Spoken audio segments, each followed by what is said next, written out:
না না, আরে চ।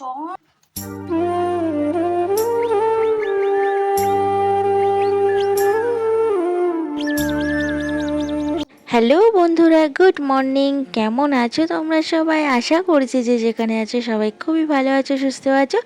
আর দুষ্টুটা এখন স্কুলে বেরোবে। আর দেখো এখন বৃষ্টি, এখন না সারা রাত সারা দিন ধরে বৃষ্টি হচ্ছে, কয়েকদিন হয়ে গেল। তোকে রেনকোট পরিয়ে স্কুলে পাঠাচ্ছি, কি আর করব, বৃষ্টির জন্য তো স্কুলটা আর ছুটি করা যাবে না, কারণ কয়েকদিন হলো ছুটি স্কুল হয়ে গেছে। তো কদিন ছুটি করব? এখন বর্ষাকালে তো প্রত্যেক দিন বৃষ্টি হবে, তাই না? আজ মঙ্গলবার আর এখন সকাল 8টা বাজে। এখন থেকেই তোমাদের সবাইকে সঙ্গে নিয়ে প্রতিদিনের মতো আবার একটা নতুন ভিডিও শুরু করছি। আশা করছি তোমাদের আজকের ভিডিওটা ভীষণ ভালো লাগবে। ভিডিওটা ভালো লাগলে একটা লাইক করে দেবে, আর যদি খুবই ভালো লাগে চ্যানেলটা সাবস্ক্রাইব করে আমার পাশে থেকো। তো দেখো, এক সাইডে তরকারি বসিয়ে দিয়েছি আর এক সাইডে চা বসিয়ে করে নিয়ে এলাম, কারণ আজকে উঠতে না আমার অনেকটাই দেরি হয়ে গেছে। 7টার সময় ঘুম ভেঙেছে, যেখানে আমি 5:30টার সময় উঠি। ঠান্ডা ঠান্ডা বেশ ওয়েদার, বৃষ্টি হচ্ছে সারা রাত ধরে, তো ঘুমিয়ে পড়েছিলাম, তার জন্য দেরি হয়ে গেল উঠতে। আর উঠতে দেরি হয়ে গেলে কাজেরও সব দেরি হয়ে যায়। প্রথমে ভেবেছিলাম আজকে টিফিন করব না, টাইমের ভিতরে করতে পারবো না, এমনিতেই বেলা হয়ে গেছে, দাদাভাই এসে রাগারাগি করবে টিফিন রেডি না হলে। তারপর বললাম কি খাবে দুপুরবেলা, তাড়াতাড়ি করে করি না, ঠিক হয়ে যাবে। তো এই যে তাড়াহুড়ো করে বসিয়ে দিয়েছি পেঁপে আলু চচ্চড়ি, বাবার গাছের পেঁপে, আর রুটি।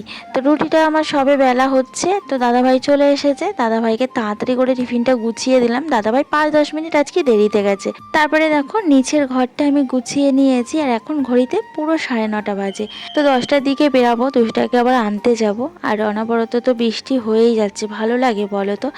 এই বৃষ্টিতে না বেরাতে ইচ্ছা করে না। আমি তো হেঁটে যাই, তো রাস্তাতে না প্রচণ্ড পরিমাণে জল জমে আর প্রচুর নোংরা রাস্তাতে। ওই রাস্তা দিয়ে যাব আর গাটা না ভীষণ ঘিনঘিন করবে, কেমন একটা অস্বস্তি হবে, কারণ নোংরা জলের ওপর দিয়ে যেতে হবে। তার জন্যই ভাবলাম এসেই স্নান করব। এবার যেন বৃষ্টির ভাগটা বেশি। এবার দুর্গা ঠাকুর কিসে আসছে কে জানে। তোমরা যে যে ভিডিওটা দেখছো, যদি কেউ জেনে থাকো কমেন্টস করে জানিও তো, দুর্গা ঠাকুর কিসে আসছে। এত বৃষ্টি হচ্ছে, আগেরবার কিন্তু এত বৃষ্টি হয়নি, এবার যেন প্রচুর বৃষ্টি হচ্ছে। নিচের ঘরে কাজ গুছিয়ে দেখলাম আমার হাতে 10 মিনিট মতো সময় রয়েছে, চলে এলাম ওপরে ঘরে। ওপরে ঘরে তো আমার কোনো কাজ হয়নি, ওপরে ঘরের কাজগুলো সব পড়ে আছে। তো প্রথমেই আমি বিছানাটা গুছিয়ে নিচ্ছি, তারপরে বিছানাটা ভালো করে ঝেড়ে নিয়ে আমি ঘরটা ঝাড় দিয়ে নেবো, কারণ বাইরেটা তো জল জমেছে, বাইরেটা এখন জল টেনে আমাকে নিয়ে যেতে হবে। তো আগে ঘরটা ভালো করে ঝাড় দিয়ে নিই, আর তারপর বাইরের জলটাকে টেনে দেবো।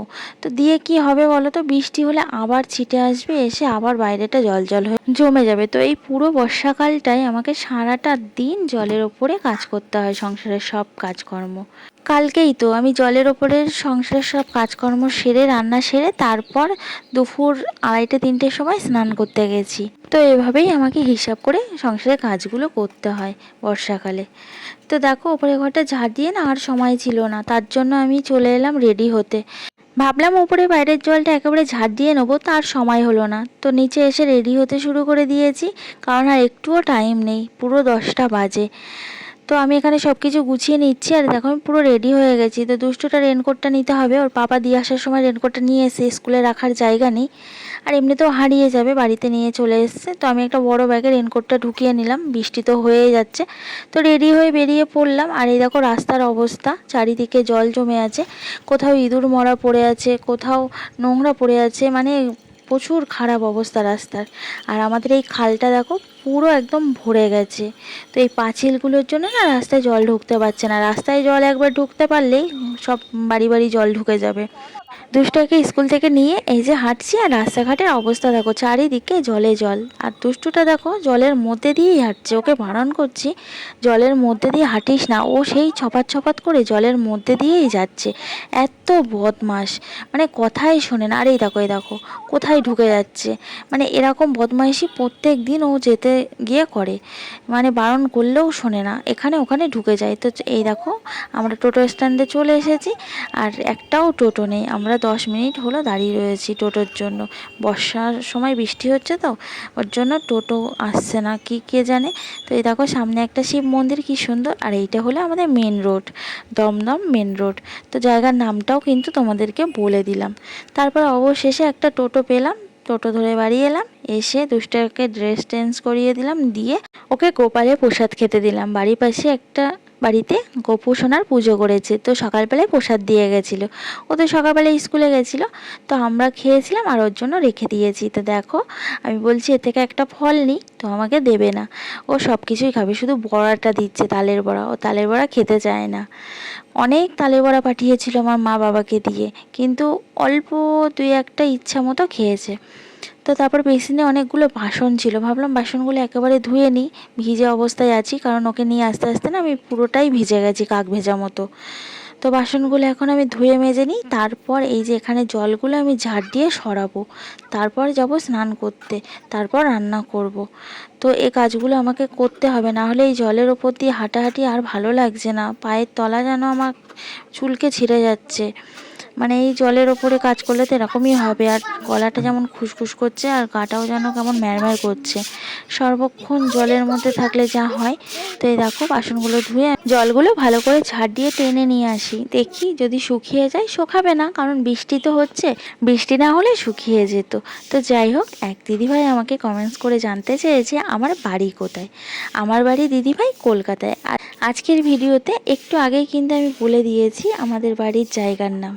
আর যদি তোমাদের কারোর কোনো প্রশ্ন থাকে, কারো কিছু জানার থাকে, তোমরা কমেন্টস করো, আমি তোমাদের কমেন্টসের উত্তরগুলো ভিডিওতে জানিয়ে দেবো। তো চলো আমি এবার এটা ঝাড় দিয়ে স্নানটা করে নিই, এখনও রান্না বাকি আছে, আর বেলা কিন্তু অনেক হয়ে গেছে, এখন 12টা বাজে। তো এখন আমি রান্না বসাবো, জানি না কখন রান্না শেষ হবে, এখনও সবজিপাতি আনাজ কাটাকুটি বাকি আছে, তো সেসবগুলো এখন করব। তার আগে স্নানটা আমি করে আসি। তো চলে এলাম আমি স্নান করে, আর এই দেখো বসে পড়েছি বাবার বাড়ির কাছে সবজি নিয়ে। তো বাবা বাড়ির থেকে সবজি নিয়ে এসছে অনেক কিছুই, তোমরা জানো। তার মধ্যে এই চাল কুমড়োটাও এনেছে, সেটাও তোমরা দেখেছো। তো আজকেই চাল কুমড়োটা রান্না করব, চাল কুমড়ো দিয়ে চিংড়ি মাছ দিয়ে, তো ঘন্ট মতো করব। তো এই যে ব্যাগলাগুলো কিন্তু আমি ফেলছি না, রেখে দিচ্ছি। এই মানে চাল কুমড়োর খোসাগুলো, অনেকে আবার ব্যাগলা বলে, যেমন আমরাও বলি, আর অনেকে আবার খোসাও বলো, জানি না কে কী বলো। তো যাই হোক, ওগুলো রেখে দিচ্ছি। ওগুলো কিন্তু ভাজা ভাজা করলে খুব দারুণ লাগে খেতে। অনেকে হয়তো ভাববে ইস খোলা খাবে ভাজা করে, কিন্তু তোমরাও একদিন খেয়ে দেখো, খুব ভালো লাগে।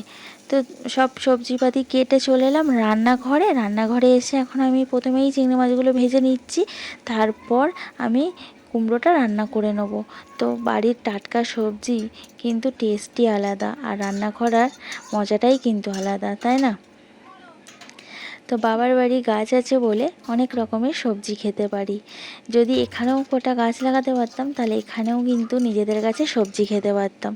তো এখানে তো কোনো জায়গা নেই, কারণ টাউন এলাকায় যা হয়, কোনো জায়গাই থাকে না বাড়ি করার পরে।